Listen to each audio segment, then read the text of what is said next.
बताइए बच्चों, निम्न वाक्य को अधिकरण कारक के अनुसार शुद्ध कीजिए। तो बेटा एक बात आपको अच्छे से पता होगी कि हमारी हिंदी में कारक की संख्या 8 है, ठीक है, जिसमें से एक अधिकरण कारक भी होता है। और बच्चों अधिकरण कारक क्या होता है? इसमें हमें क्रिया के आधार का पता चलता है। क्रिया के आधार का पता चलता है, ठीक है बच्चों। क्रिया के आधार का पता चलता है कि क्रिया कहाँ हो रही है, उसमें हमें उसकी क्रिया के स्थान का आधार का पता चलता है। तो बच्चों ये एक वाक्य दिया है इसने हमको, और इस वाक्य को सही करा रहा है ये। जैसे इसने बोला है कपड़े छत को सूख रहे हैं। बेटा एक बात बताइएगा, हमें कैसे बोलना चाहिए वाक्य में? आपको पता है क्रिया कहाँ हो रही है? छत पर हो रही है, तो आपको बोलना चाहिए कपड़े छत पर सूख रहे हैं, छत पर सूख रहे, ऐसे बोलना चाहिए। तो बेटा ये जो पर कारक की विभक्ति आई है इसका प्रभाव पड़ रहा है छत पर। तो यहाँ पर जो अधिकरण कारक है वो छत है, ठीक है ना। अधिकरण कारक यहाँ पर क्या है बच्चों? छत। और पर क्या है आपको पता लग गया? कारक चिन्ह बच्चों, ये हमारा कारक चिन्ह है, जिसको प्यारे बच्चे परसर्ग के नाम से भी जाना जाता है, जिसको बेटा हम विभक्ति भी कहते हैं। तो ये बात आपको अच्छे से ध्यान रखनी है, ठीक है। तो प्यारे बच्चे कपड़े छत पर सूख रहे हैं, तो डी आंसर आपका सबसे सटीक आंसर था। सभी प्यारे बच्चों ने अच्छा आंसर दिया, वेरी गुड, बहुत सुंदर। तो बेटा पोल की सुविधा अब होगी आपकी क्वेश्चन नंबर 1 से। क्वेश्चन नंबर 1 से पोल लगेगा बेटा, ये तो कल का होमवर्क क्वेश्चन था। आइए प्यारे बच्चों, पहला क्वेश्चन आपके सामने ही आ गया। इस साल व्यापार में बहुत लाभ हुआ। तो प्यारे बच्चों इसने हमसे क्या बोला है? उपर्युक्त वाक्य में रेखांकित शब्द के विलोम शब्द का चयन करो।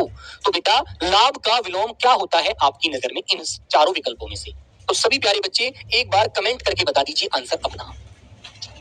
तो प्यारे बच्चे आपको जैसा पता है भाई, यदि लाभ हुआ है तो प्यारे बच्चों हानि होनी भी स्वाभाविक सी बात है। तो बेटा लाभ का विलोम क्या होता है? हानि।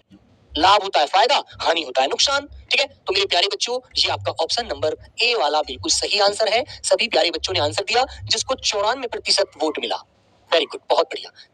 खतरा से तो भैया सावधानी अच्छी है ना बच्चों, खतरा से तो सावधानी अच्छी। तकादा क्या होता है? तकादा जानते हैं आप क्या होता है बच्चों? तकादा होता है जैसे एक प्रकार से आप किसी के ऊपर कोई आपसे 10 रुपए ले लिए, तो आप उससे कहने जाते हैं भाई मेरा पैसा दे दो, मैं आपको अब मेरे पास पैसे की जरूरत है, मुझको पैसे की कमी है, तो आप मेरा पैसा दे दो। तो तकादा तो बेटा वो होता है, ठीक है ना। तकादा करना या फिर एक प्रकार से मांगना, इसके समानार्थ शब्द है मांगना, ठीक है बच्चों। और बेटा फायदा का विलोम क्या होता है आपको पता है? नुकसान होता है, ठीक है मेरे बच्चे। तो आपका आंसर नंबर हमारा इस क्वेश्चन का ए वाला बिल्कुल सही है। Very good. हाँ बेटा मांगना, वसूली करना, बहुत सारे हम इनके पर्यायवाची होते हैं, समानार्थ हैं, उनसे हम क्लियर कर लेते हैं, ठीक है। तो ऑप्शन नंबर ए होगा इसका लॉक बच्चों। आगे बढ़ते हैं। दिए गए शब्द का समानार्थी शब्द बताइए क्या होगा? तलवार का समानार्थी शब्द क्या होता है? एक बार सब लोग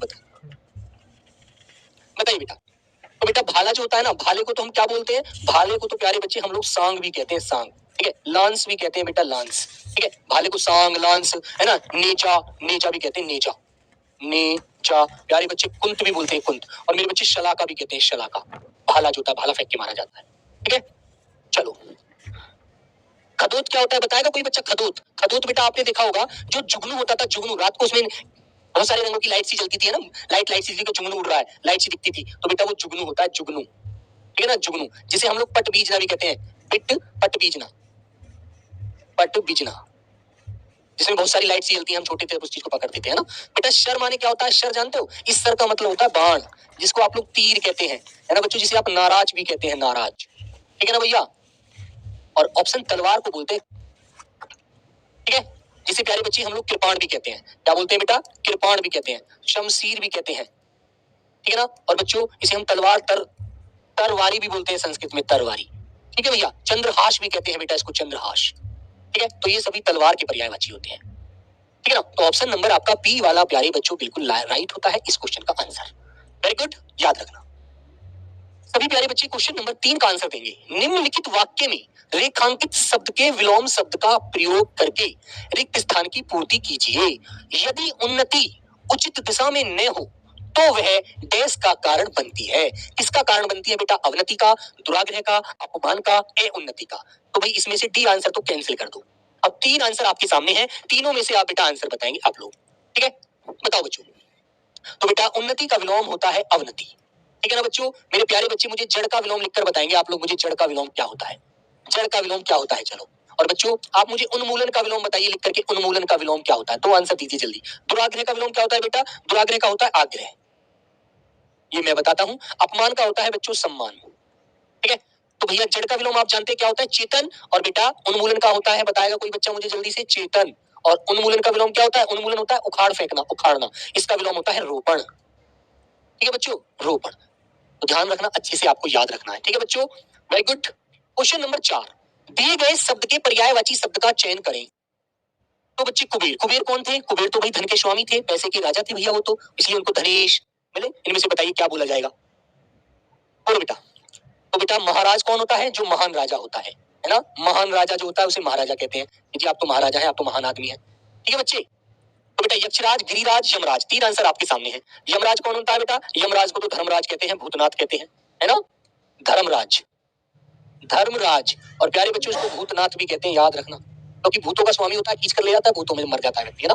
गिरिराज किसको बोला जाता है? गिरि माने पर्वत, राज माने राजा। जो पर्वतों का राजा है वो भैया हिमालय है आपका, है ना? वो कौन है प्यारे बच्चे? हिमालय है। उसे बेटा आप लोग नगेश भी कह सकते हैं, नगेश, क्योंकि नगों का ईश है, भगवान है ना? तो बच्चों याद रखेंगे आप लोग। लेकिन प्यारे बच्चों जो ऑप्शन नंबर है ए वाला, यक्षराज, जिसे आप क्या बोलते हैं? धनद कहते हैं, धनाधिप कहते हैं बच्चों, धनत, राज, राज, पैसे का स्वामी थे भैया ये, राज, राज, धनाधिप, धनाधिप, प्यारे बच्चों धनेश, है ना? क्योंकि पैसे के मालिक थे भैया ये यक्षराज, इन्हीं को बोला जाता है कुबेर को, धनाढ्य थे बच्चे। तो ए विकल्प आपका इसका राइट आंसर होता है, यही आपको लॉक करना है। ठीक है ना? सभी प्यारे बच्चे मुझे बादल के पर्यायवाची लिखकर दिखाएंगे बेटा, बादल के पर्यायवाची क्या होते हैं? बादल और पानी के पर्यायवाची जल्दी से लिखकर दिखाइए, चार चार पर्यायवाची जल्दी से। बादल और पानी के चार चार पर्यायवाची बताएंगे बेटा क्या क्या होता है।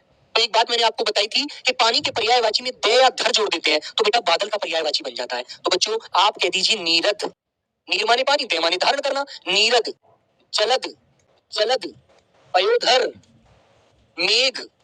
ठीक है बच्चों, तो इस तरह से आप लोगों को याद रखने हैं। पानी का पर्यायवाची नीर, तोय, याद रखना भी साथ के साथ, वारी। ठीक है बच्चे, सलिल।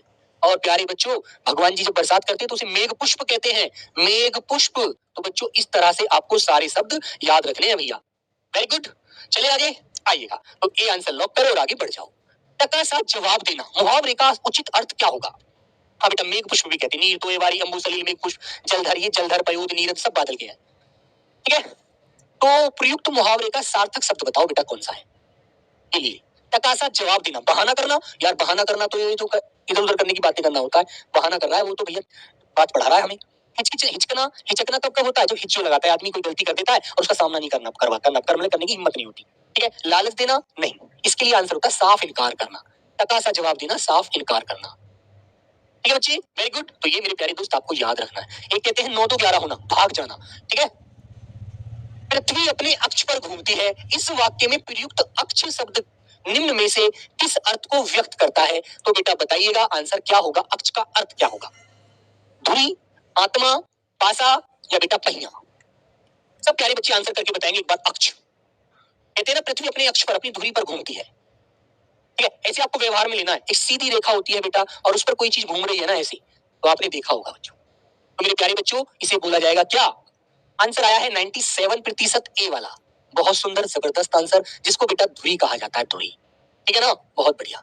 ये चीज आपको देखो थोड़ी सोच कर आंसर दिया। कुछ बच्चे पहले सी डी लगाने की तरफ जा रहे थे, मैं डर रहा था कभी यार पहिया ना लगा दे। ठीक है, पहिया तो आंसर गलत हो जाएगा। ठीक है बच्चों, चलो सही वर्तनी लिखकर दिखाएंगे प्यारे बच्चे, पेट्रक। और बच्चों एक वर्तनी होती है चमकता हुआ, जिसे हम क्या कहते हैं? देदी पैमान। इसका मतलब होता है चमकता हुआ, चमकता हुआ। ठीक है ना? ठीक है बच्चों, एक वर्तनी बेटा इस वाली को बच्चा बहुत गलत करता है, महातम, महातम में वो क्या करता है? वो ऐसे लिखता है महा और आधा पे आधा में और ये, जबकि बेटा ये गलत होती है, महातम में होता है सब, महातम में मतलब महात्मा होने का बोध। ठीक है प्यारे बच्चे, संन्यास में कभी भी गलती मत करना, अनुस्वार भी लगाना और आधा ने भी लगाना। ठीक है ना? और शुद्धिकरण, वृद्धिकरण, प्राधिकरण तो मैं आपको बता चुका हूँ। प्राधिकरण आपको अपवाद में याद रखना है, प्राधिकरण। ठीक है बच्चों याद रखना। मेरे बच्चे वृद्धिकरण आपको छोटी मत लगाना, वृद्धिकरण पर बड़ी लगाना, सरलीकरण पर बड़ी लगाना। ऐतिहासिक मेरे बच्चों ऐसे ही लिखना है आप लोगों को। ठीक है ना भाई? चलो तो बताओ बेटा पैतृक कैसे लिखेंगे? तो एक बात आपको याद है, कहते हैं पैतृक संपत्ति है, हमारे बड़े बुजुर्गों से हमें मिली है। तो मेरे बच्चे पैतृक, रे ऋषि वाला रे लगाना। और एक बात याद रखना, जिस पर भी रे ऋषि का रे लगा मिलेगा ना आपको, रे ऋषि वाला, वो शब्द तत्सम होता है, तद्भव नहीं होता। ये भी ध्यान रखना आप लोग। ठीक है, चलो तो सब मुझे एक बार अनुग्रहित लिख के दिखा देंगे। अनुग्रहित सब लोग लिख कर दिखाइए भैया। अनु, तो चलो यहाँ तक तो मैंने लिख दिया, अनुग्रहित लिख कर दिखाना एक बार। हाँ, तो मेरे प्यारे बच्चों आपको क्या करना है? रे ऋषि वाला रे ही लगाना है अनुग्रहित में भी। और बेटा इसी से जुड़ा एक शब्द होता है संग्रहित। ठीक है, संग्रहित। तो इन दोनों शब्दों को अच्छे से याद रखना है ना बच्चे। Very good. और एक मैंने बताया था कुमुदनी, 3 छोटी 1 बड़ी, ये भी छोटी सी ट्रिक याद रखना। कुमुदनी बहुत बच्चे गलत करते हैं, वरना के पर भी छोटी, मैं पर भी छोटी, दे पर भी छोटी और ने पर बड़ी, 3 छोटी 1 बड़ी, बस। Very good. ध्यान रखना अच्छे से प्यारे बच्चों। क्वेश्चन नंबर 8, निम्नलिखित मुहावरे के लिए उपयुक्त सार्थक शब्द है। बहती गंगा में हाथ धोना। तो मेरे प्यारे बच्चों, जैसा आपको पता है 39,000 लगभग वैकेंसी एसएससी जीडी की आई हुई है, तो बेटा गंगा बह रही है, जो बच्चा मेहनत कर लेगा वो बहती गंगा में हाथ धो ही लेगा, ये भी पक्की बात है। लेकिन जिसने भैया फायदा नहीं उठाया भाई वो तो पीछे रह जाएगा। मौका है बेटा, चूकना मत। ठीक है, तो अवसर का फायदा उठाना, अपमान सहन कर लेना, सम्मान देना, बहुत अधिक परिश्रम करना। तो बहुत अधिक मेहनत करना नहीं है, सम्मान देना नहीं होगा बच्चों, अपमान सहन कर लेना नहीं होगा। आंसर ए वाला होगा, अवसर का लाभ उठाना। जब मौका मिला है तो इसको हम तो भैया पूरा इसका फायदा उठाएंगे। ठीक है, तो ये आंसर आपको लॉक करना होगा। वेरी गुड, चले आगे आइएगा। निम्नलिखित में से शुद्ध वाक्य कौन सा है? बताओ प्यारे बच्चे, शुद्ध वाक्य बताना है, शुद्ध वाक्य। हाँ, यहाँ शुद्ध भैंस का दूध मिलता है। क्या बेटा भैंस शुद्ध और अशुद्ध होती है? भैंस तो यार शुद्ध और अशुद्ध नहीं होती। या काली और भूरी से भी अंतर पड़ता है? काली को अशुद्ध कहते हैं, भूरी को शुद्ध कहते हैं? नहीं ना यार, भैंस के रंग दो होते हैं, काली और भूरी, लेकिन भूरी तो भी सफेद तो गाय ज्यादा होती है। तो बेटा आपको ये बात ध्यान रखनी है, यहाँ पर ये बात इसने गलत बोली है। इसको बोलना चाहिए था यहाँ भैंस का क्या मिलता है? शुद्ध दूध मिलता है। शुद्ध क्या मिलता है बेटा? दूध मिलता है। दूध को शुद्ध बोलना चाहिए था, इसने भैंस को शुद्ध बोला है ना। ग्रीष्म काल में दिन छोटा होते हैं। तो बेटा एक बात बताओ, इसको बोलना चाहिए था ग्रीष्म काल में दिन छोटे होते हैं, ऐसे बोलता तब अच्छा लगता है ना। यहाँ भी त्रुटि कर दी इसने, क्योंकि बहुवचन में तो बात कर रहा है और एक दिन का बोध करा रहा है।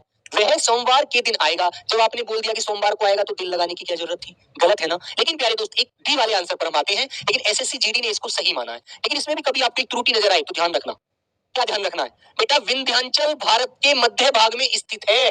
बात तो ये ही सही है। इसने जो पर्वत को बीच में प्रयोग किया है ना, ये भी कायदे में तो अशुद्ध है। तो मैं आपको दोनों प्रकार से बता रहा हूं, यदि ये पर्वत ना मिले ना तो तब भी आप ये मत सोचना कि वाक्य आपका अशुद्ध है, तब भी वाक्य आपका शुद्ध रहेगा। क्योंकि बेटा विंध्य है तो पर्वत का नाम है, और अचल जो होता है पर्वत का पर्यायवाची होता है। तो इसलिए प्यारे बच्चों, हमारा ये वाक्य इस प्रकार भी शुद्ध माना जाएगा। ठीक है ना। तो पर्वत आप यदि ना भी लिखेंगे ना वाक्य में, तब भी आपका वाक्य गलत नहीं हो सकता। लेकिन जीडी ने इसे सही माना है, एसएससी ने। तो आप याद रखना, ऐसे आपको आंसर सही नहीं लगाना है। तो आयोग ने माना है तो हम उसमें गलती नहीं कर सकते। और आयोग ने भाई इस पर रेड डालने के बाद भी इसको सही नहीं किया। वो बोले कि यार ये तो यही सही है ना। तो आगे जब पेपर में उसने इस बार सही माना है 2023 वाले में, तो आगे देगा तब भी सही उसको मानना पड़ेगा। आप इस चीज को प्रूफ कर देंगे कि देखो जी आपने पहले भी तो इसी को सही माना हुआ है, अब आप गलत क्यों कर रहे हैं, है ना। तो आपके पास ऑप्शन रहेगा प्यारे बच्चों ये भी। ठीक है, वरना बेटा उत्तर प्रदेश का जो लेखपाल का पेपर है उसमें आया था क्वेश्चन, और वहां पर इस वाक्य को गलत माना था यूपी के आयोग ने। लेकिन स्टाफ सिलेक्शन ने सही माना है तो सही मानेगा भाई, उसने दिया है। ठीक है, तो इसलिए हम यहाँ पर डी लगाने के लिए बेटा मजबूर है आयोग के कहने पर।